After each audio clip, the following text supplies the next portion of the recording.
Welcome to the Limitless Athlete Podcast by Mindset Rx'd. I'm your host, Tom Foxley, and you're listening to the Debrief, where myself and Rachel Burnett, our head coach, are going to discuss the key lessons, insights gleaned from the Limitless Athlete Podcast with Anna Lembke, Dr. Anna Lembke, I should say. We're also going to be adding our little twist on this. We're going to be giving you some advice around how we advise stopping self-sabotaging behavior. So what kind of things are you doing when you get stuck in those mental ruts? Is it comparison? Is it eating crap? Is it not doing your recovery work? That's what we're going to be discussing. Those things that you should or you shouldn't be doing that still annoy you. So we're going to go on over a quick debrief of how dopamine works, but mainly we're focusing on fixing compulsive behaviors and around checking the leaderboard too. So we're going to expand on what are numbing behaviors, how to stop obsessing over the leaderboard, and becoming a mindful athlete. So let's get on the show and get you some brain gains. I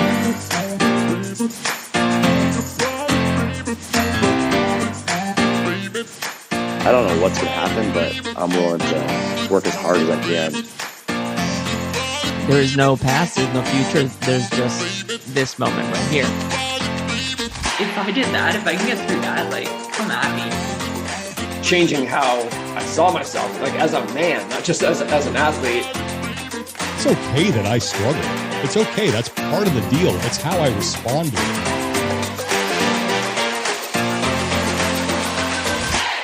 it. Let's discuss unconscious patterns of self-sabotage, how we stop them, how we keep moving ourselves forwards despite these unconscious patterns. Let's indeed. Yeah. What's the problem with these situations? I know it's obvious to say that, but why is this self-sabotage pattern not great for us, Rachel? Yeah. So when we're talking about compulsive behaviors in training, specifically what we're discussing is leaderboarding. So either during the open or competitions, or within your, a lot of gym software now is an app on a phone, and you can check other people's scores. You can even like them, which we can also talk about the dopamine that occurs there, and making comparisons in general, even on an actual physical whiteboard.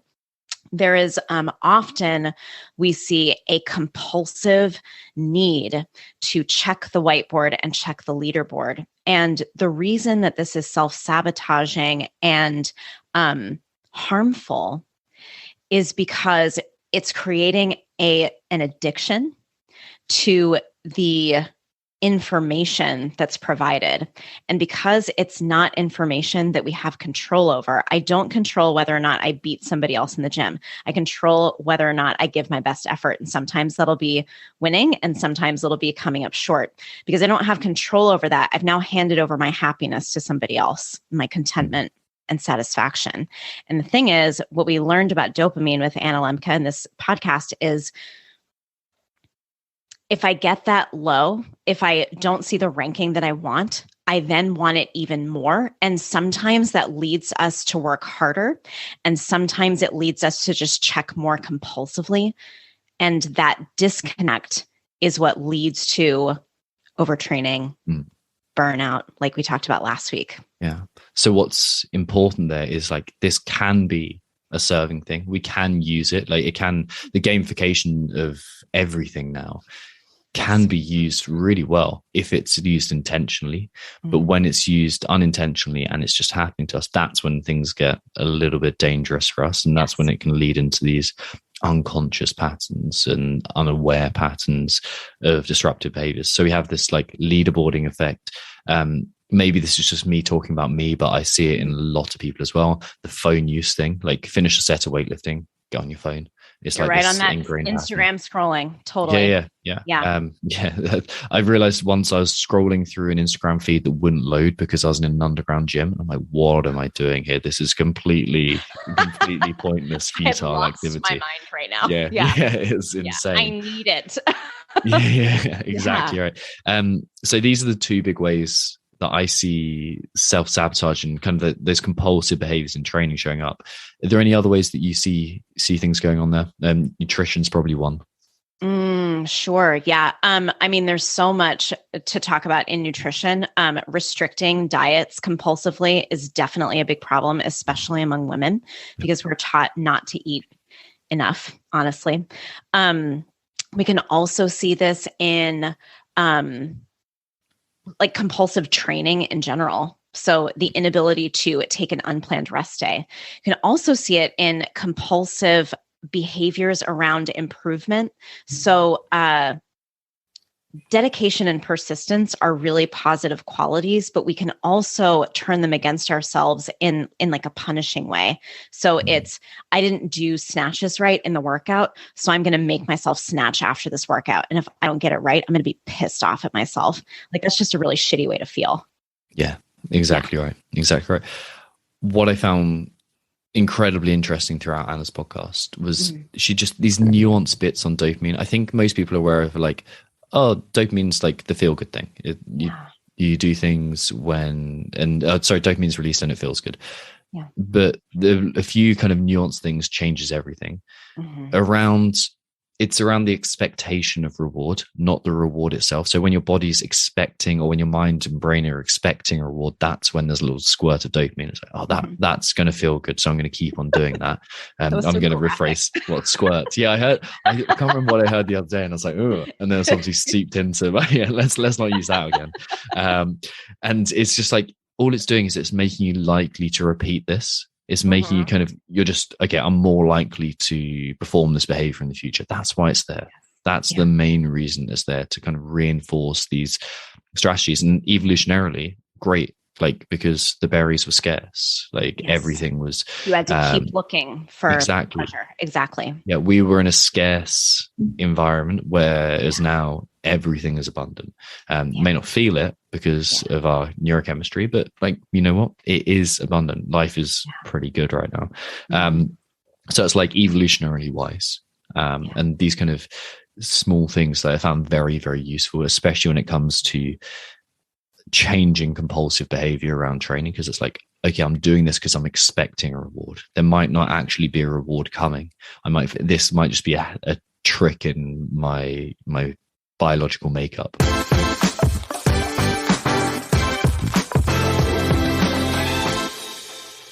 Hey, if you're enjoying this episode, chances are you'll enjoy our free ebook, How to Stop Substandard Self-Critical Plateaus and Unleash Your Potential. It's a step-by-step guide to finding your mojo again and getting back to the athlete you know you can be. It's free. You just have to stick your email address in and download it. To find it, head to mindsetrxd.com/ebook. That's mindsetrxd.com/ebook. Now, let's get on with the show.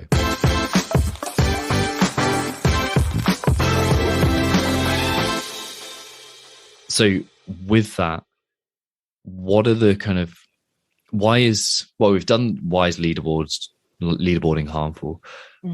What about numbing behaviors? What about things that we do that numb? Yeah.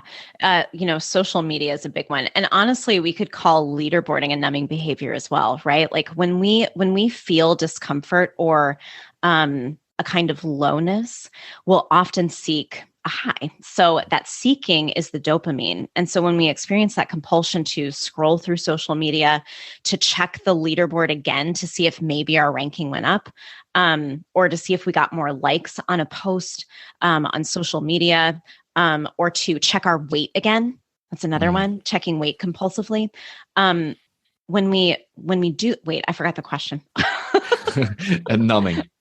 Numbing. Let's talk about numbing. Yeah. So when we do those things compulsively, that numbing behavior, turning away from the discomfort, actually reinforces the behavior, the numbing behavior, when what would be more serving is to sit with the discomfort instead and examine why the discomfort exists. So if I'm in the gym, I'm checking my app to see, all right, like, how did I stack up today? I felt and I'm sure a lot of people have experienced this. You finish a workout and you're like, I crushed that. Like, I know that I left it all on the floor. I did awesome. And you look because you're like, ooh, I want to see how bad I crushed it. And you look and a few people beat you. And suddenly the workout that you felt so good about, it doesn't feel so good anymore. Now you feel like crap. So you've checked it and you've completely changed your neurochemistry because you checked. If instead we can learn to accept our effort as being enough rather than needing it, that external reward, that external praise, we'll find ourselves just much more content with training. And Anna talks about this. There's a reason that we compare and leaderboard. It's because we are seeking belonging. We're neurologically wired to try to belong and to be a part of a tribe.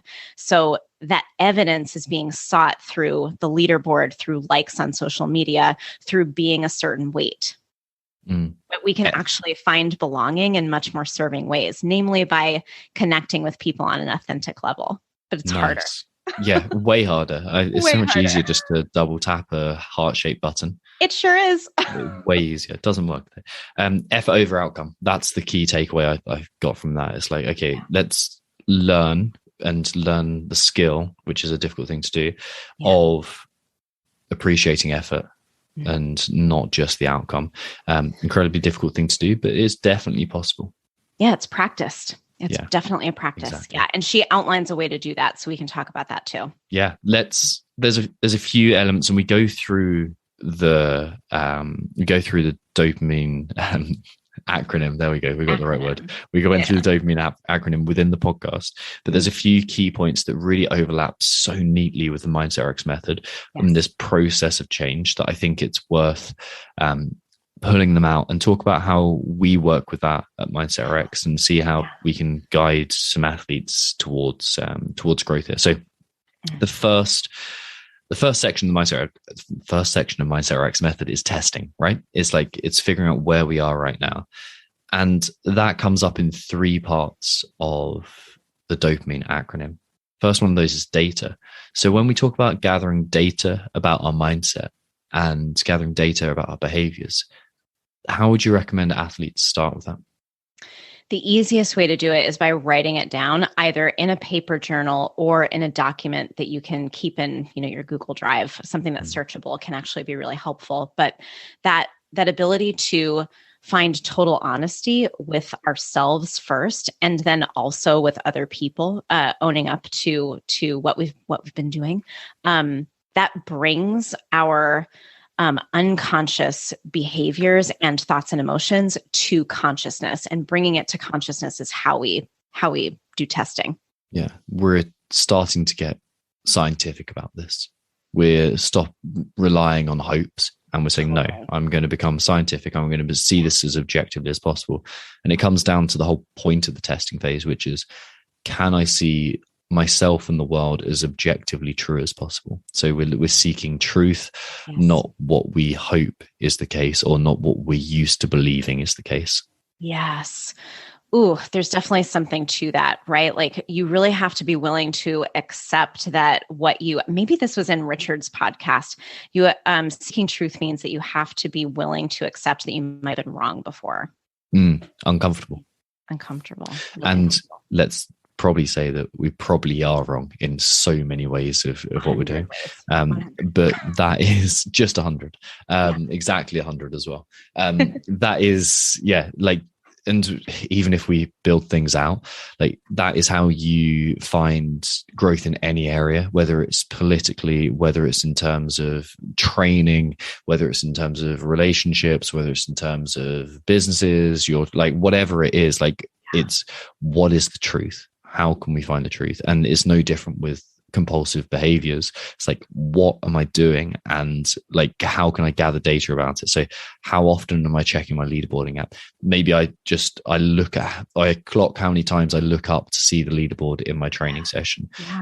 Maybe I look at my phone use and pull up that app that shows you how much time you're spending on it each day. That is always upsetting for everyone. I know. The worst thing you want to do then, and probably the best thing in the long run, but the most uncomfortable thing, is multiplying that out over a year It's like, okay, if I try times this by 52, how much of this year did I spend looking at Instagram? And yeah. And then and then it gets even worse. If I transfer that out over the entire, like what is my expected lifetime? Yeah. That is really, really sad. Many of those digital well-being or screen time apps will also show you how often you open apps, right? So I opened this app 5 times, right? So that's another way to gather like data on this. How many times am I opening my whiteboard app? Yeah. Yeah. And then I think from a mindset perspective as well, that writing shit down, observe your inner athlete, as we call it, the more you can check back in and watch and look at what you've written and try and mine the details from it, mine the data from it. It's like, okay, this phrase is coming up time and time again. This feeling, this emotion, this physical sensation is coming up time and time and time again. And that is then, it's a data point. It's a subjective data point, but it's still a data point. It's like, this is what I'm experiencing multiple times. I think too, one of the pieces of the dopamine acronym is the P for problems. Like, what are the negative consequences of me doing this, right? Because we can say all we want, like you opening Instagram 30 times in a day is probably wasting your time. What are the actual negative consequences of that? Not just in wasted time, but in how you feel. I 100% guarantee that not all 30 times we open that app do we feel better afterwards. More often we feel worse. Yes, exactly. And that's just the short-term consequences, and the long-term consequences can be even more important. There's this I think something that people get wrong with mindset on a consistent basis is that we have to be all rainbows and unicorns about things. It's like, oh, just focus on the positive side of things, and like, oh, just don't even, and like, just aim at what you could be in every, and like, there's nothing wrong with that, being positive about things. Like, obviously I'd rather be a little bit more positive than a little bit more negative, but the carrot and the stick provide equal motivation. And sometimes you really have to look reality in the face and see how uncomfortable it's going to be if you are ever going to do anything about these dopamine loops, about these non-serving behaviors. One of my favorite questions to ask myself is, if you keep doing this, or if you don't change this, what's your life going to be like 6 months to a year from now? Like, how are you going to feel about that? Like, that can be a really scary question. Really, really good question. It forces you to confront reality, because that will be your reality in a year's time, and you've got a chance to do something about it now. Right. Exactly. The other part of this, of the testing phase that overlaps so nicely with the dopamine acronym, is objectives. Yeah. Like, what are your objectives for doing this? Like, what are you trying to get? What are you trying to feel? Are you trying to numb yourself, like we've spoken about before? Or are you trying to address a feeling of inadequacy? Or you, like, what's the emotional driver behind it? Yeah. And there might be a physical driver to motivate you. And that's why you keep doing it, but it doesn't motivate you anymore. That's definitely a thing. Sometimes our behaviors are initially adaptive, and then they're not in the long run. Yeah. Like that's so true. We grow, and like time is another. Oh God, here we go. Right into detail. Time is another dimension that's just as valid as space. Yes. So we've got to recommend that whilst we're moving through space, recognize that whilst we're moving through space, we're also moving through time, and we're in a very different place. We're in a very different experience. So as an athlete, that means that you've got to recognize that you are a different person than you were 3 years ago, and you will change. Hopefully you will change, and you have changed, and time has changed, and you're in a different environment. That quote around no man stands in the same river twice, because the river is different and the man is different. Like you're a different human being. You have slightly different drivers. There's a baseline, but the world is different too. Yeah, absolutely.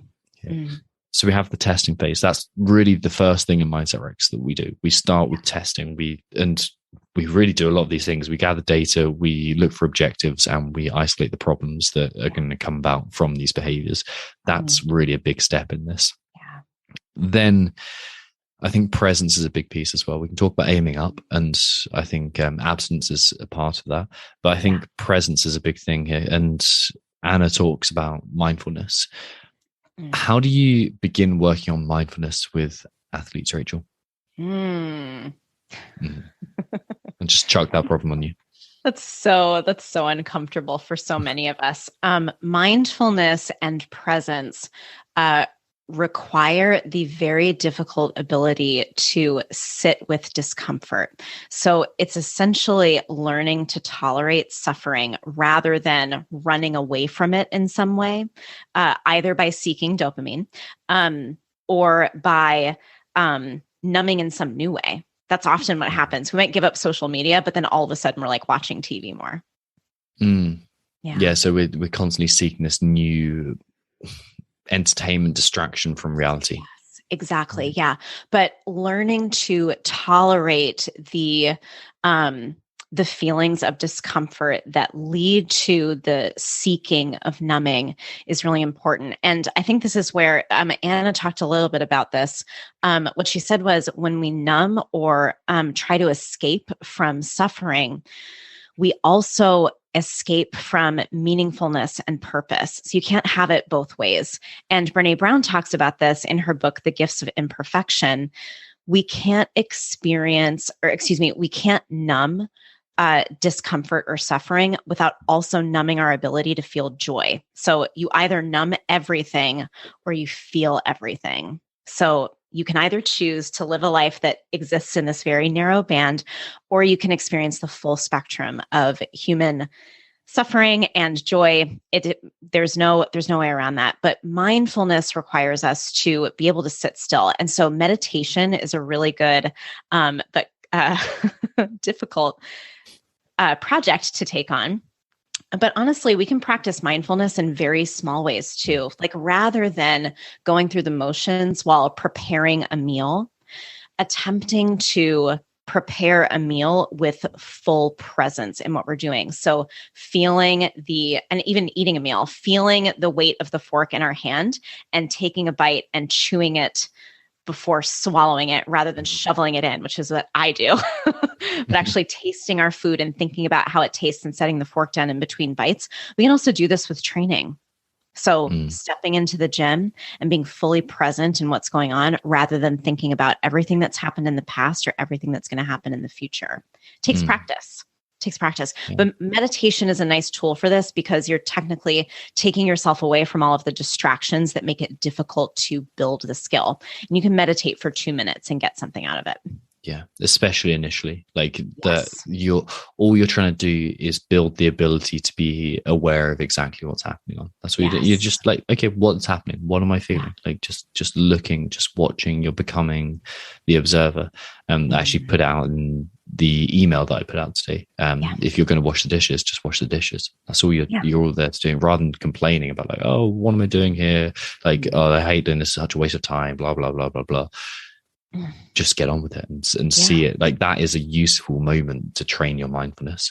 And we don't have to be sat in lotus position in a saffron robe with incense burning to meditate. Like we can in a perfect room. Yeah, that's fine. The dog is often in my lap while I'm meditating. So there's a walking way.